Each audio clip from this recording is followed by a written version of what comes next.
What if I told you that Rafael Nadal, one of the greatest tennis players to ever live, handed over his entire legacy to a 19-year-old girl from the Philippines? Not just cash, not just advice. We are talking about the keys to his kingdom, his infrastructure, his belief system, everything he built over decades of dominance on clay and beyond. And here's the kicker. He did it in secret. Stick around, because what Alexandra Eala received from Nadal after his retirement is going to blow your mind. And the moment she realized what he had done, pure, unfiltered emotion that left the tennis world speechless. Before we dive in, quick favor, if you're loving this content, hit that subscribe button. Over 92% of viewers watch without subscribing. It costs nothing, but means everything to us. Did you click it? Great. Thanks so much. Now back to the main event.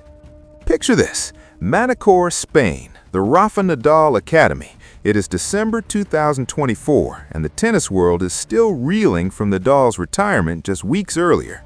Everyone is mourning the end of an era, analyzing his legacy, debating where he ranks among the all-time greats. Meanwhile, tucked away in a conference room at his academy, something extraordinary is happening. Alexandra Eala, known to everyone as Ya, is sitting across from Nadal's team. She thinks she's there for a routine meeting, maybe some sponsored talk, perhaps a schedule adjustment. What she does not know is that Nadal has been planning this moment for months, maybe even years. And when they finally reveal what he has set up for her, the usually composed teenager breaks down completely. We're not talking about a few tears. We're talking about the kind of raw, gut-wrenching emotion that comes from years of silent struggle, suddenly being seen, validated, recognized. Alexandra Eala is not your typical tennis prodigy. Born in Quezon City, Philippines, she arrived at the Rafa Nadal Academy in 2018 when she was 13 years old. Think about that for a second. 13 years old, leaving your family, your country, your entire world to train at an academy halfway across the globe. Most kids that age are worried about homework and video games. Ya was grinding on clay courts in Spain, surrounded by kids who spoke a different language, came from different cultures, had different support systems. For a kid from the Philippines, a country not exactly known as a tennis powerhouse, the financial and logistical barriers are astronomical. But Ya had something that money cannot buy. She had discipline, she had hunger, and most importantly, she had Nadal's attention. Nadal does not hand out compliments lightly. The man who built his career on relentless work ethic, who clawed his way to 22 Grand Slam titles through sheer willpower and grit, he does not waste time on players who are not serious. But from early on, he saw something in Ya. It was not just her forehand, though that thing is a weapon. It was her mentality. Nadal has said it himself. Tennis is 90% mental. You can have all the talent in the world, but if you cannot handle the pressure, the losses, the grinding loneliness of the tour, you will never make it. Ya had that mental toughness. She proved it in 2022 when she became the first Filipino to win a Grand Slam singles title at the US Open Juniors.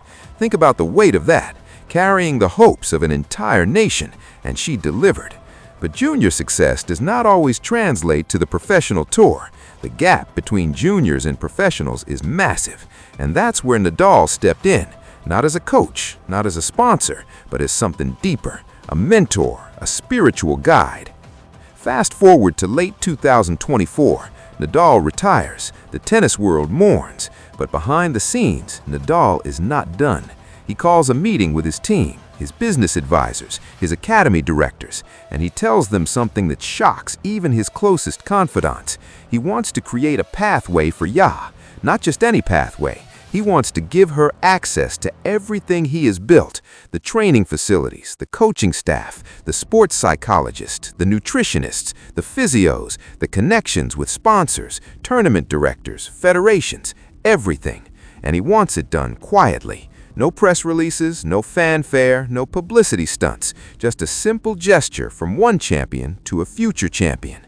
When they finally sit Ya down and explain what Nadal has arranged for her, she cannot believe it. At first, she thinks they're joking. Then she thinks there must be some catch, some condition, some fine print. But there's none. Nadal is essentially saying, I believe in you. I see what you can become, and I'm giving you the tools to get there.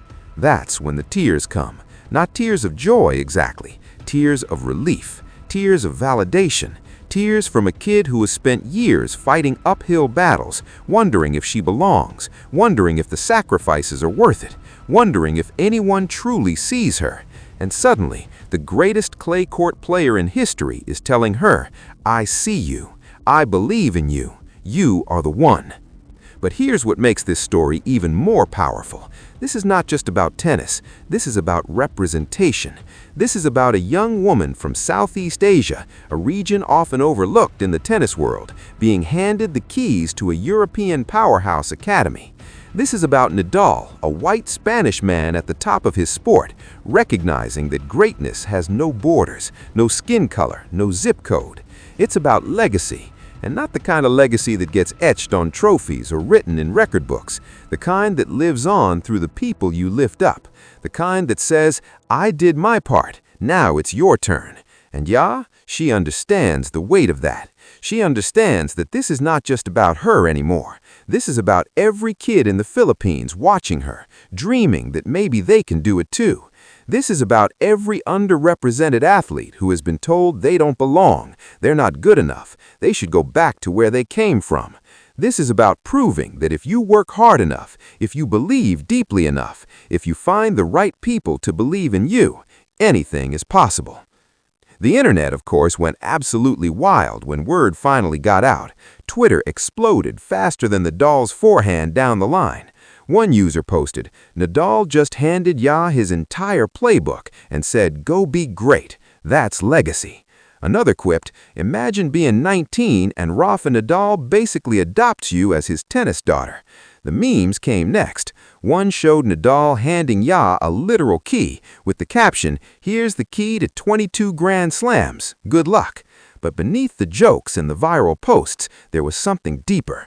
Fans from the Philippines flooded social media with messages of pride, gratitude, tears, because Ya's story isn't just hers, it's theirs. It's proof that greatness recognizes itself, even across oceans, even across generations. And let's talk about that silence for a second, because Ya didn't ask for this. She didn't campaign for it. She just put her head down and worked, day after day. Early mornings, late nights, she trusted the process, and Nadal noticed. That's the lesson here. Real recognition comes from consistency, from showing up when no one is watching, from doing the work even when the results are not immediate. Nadal built his career on that philosophy, and when he saw that same discipline in Ya, he knew this is the one. Now you might be wondering, what exactly does this pathway look like? Well, buckle up because it's more comprehensive than you think. First, there's the training access. Ya now has unlimited use of the Rafa Nadal Academy facilities. That means state-of-the-art courts, both clay and hard. That means access to the same coaching staff that worked with Nadal himself. But it goes beyond just hitting balls. Nadal knows that the modern game requires mental toughness. Ya now has access to the same mental coaches who helped Nadal win 14 French Opens, are now working with her. Then there's the physical side. Nadal's career was plagued with injuries. He knows better than anyone how important proper conditioning and recovery are. Ya now has a full team dedicated to keeping her body in peak condition. Nutritionists, physiotherapists, strength coaches. This is not just throwing money at a problem. This is meticulous, personalized support, the kind that separates good players from great ones. And here's what really sets this apart. Nadal also opened doors with sponsors and federations. He made calls. He leveraged his name to make sure Ya gets opportunities. Tournament wildcards, sponsor meetings, media exposure. All the things that young players desperately need but rarely get. Nadal is essentially saying, I'm vouching for her. And when Rafael Nadal vouches for you, people listen. But perhaps the most valuable thing Nadal gave Ya is belief, that with her, and that belief becomes armor, it becomes fuel, it becomes the voice in her structure and belief that Nadal has provided. The ceiling is limitless. Could we see her break into the top 50? Absolutely. Top 20? Why not? Grand Slam champion? If she keeps working the way she has been, there's no reason she can't reach the highest levels. And when she does, when she lifts that first professional Grand Slam trophy, you better believe Nadal will be there, probably trying not to cry, but definitely crying anyway. This story is bigger than tennis. It is about legacy. It is about mentorship. It is about one generation lifting up the next. Nadal did not have to do this. He could have ridden off into the sunset, enjoyed his retirement, focused on his family. But that is not who he is. Competitors do not just want to win, they want to build something that lasts. And through Eala, it will. She is not just carrying her own dreams now, she is carrying his legacy.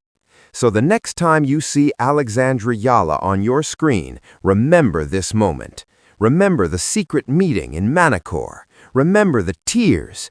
Remember the keys to the kingdom being passed from one champion to the next. Because what you are witnessing is not just another young player trying to make it.